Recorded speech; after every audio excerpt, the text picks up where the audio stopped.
Well, hi everyone, Texie88 here, and welcome to another retro gaming review.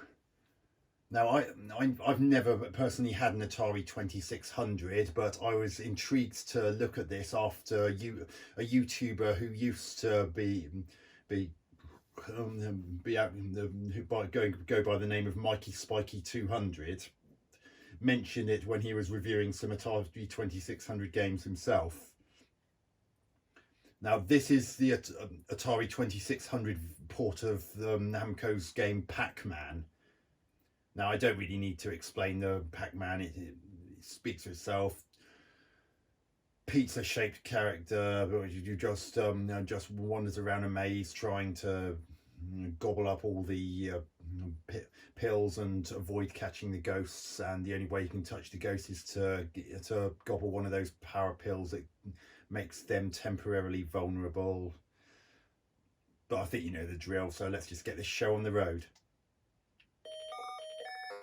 Oh my god. Now let me tell you something. I'd heard that the Atari 2600 had some limitations, but this is poor. I mean, look, the sprite doesn't even have upwards and downwards animations. And look at him! That does not look like the Pac-Man that we know and love. And those sound effects. Again, what? It must have just that moment worn off before I had a chance to use. Oh dear. And why are the pills hyphens? I mean, it's not like circles are complicated shapes, even for an 8-bit machine.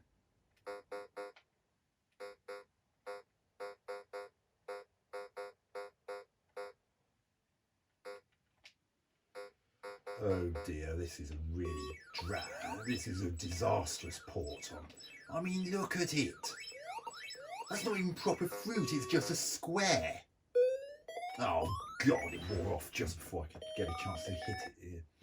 And another problem is those ghost sprites are incredibly flickery.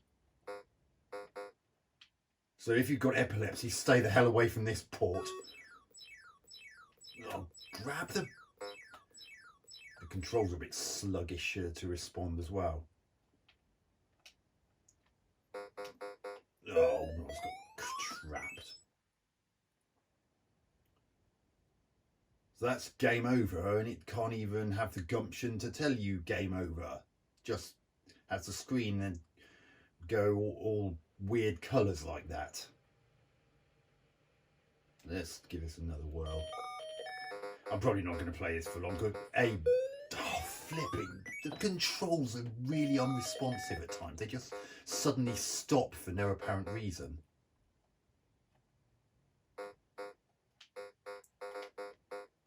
Seems like the ghosts in this version can't use the means of being able to disappear off the top of the map and reappear at the bottom, and vice versa. That's interesting. They definitely can in the original arcade version. The only difference is in the original arcade version, they were on the left and right rather than at the top and bottom of the map.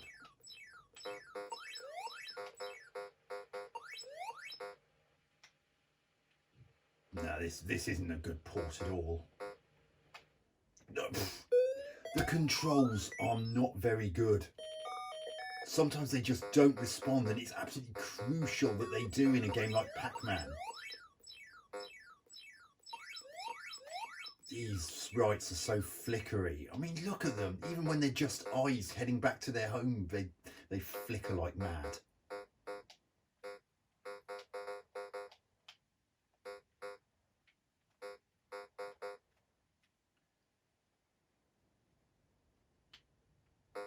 Ugh, God.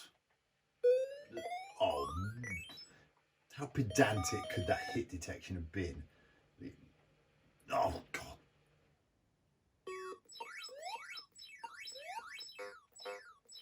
You never thought that anyone could screw up Pac-Man this badly. Oh, look at it.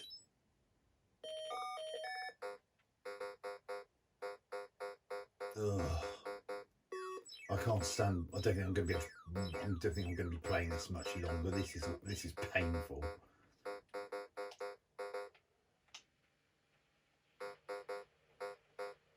Oh, this is an ugly port. There's no ifs or buts about it.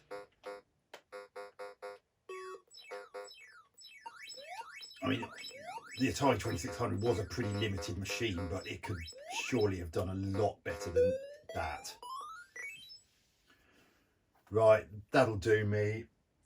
Atari 2600 Pac-Man is an absolutely diabolical port, and I'm not surprised that when I read that it probably played a pivotal role in the United States video game crash of 1983.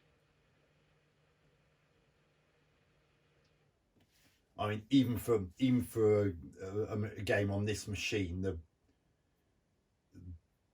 there's absolutely it's just bad the way they made Pac-Man himself look. Here there's no up and down animations for him, only left and right. The sounds are absolute trash even for this machine. The pills that Pac-Man eats look like hyphens, and all the fruit and power pills are just squares. No, sorry, this is a really piss poor port. And it also doesn't even play all that well. It's quite interesting that they managed to mess up Pac-Man so badly. It just doesn't have the fun factor of the original arcade version. It's not as fast, it's not as slick. The ghosts are very flickery, and it's just a mess. There's no other way of putting it. It's a mess, and now I'm going to rate it 2 out of 10. Even for the Atari 2600, this port is abysmal. So that's it from me for this review. Texie88 out.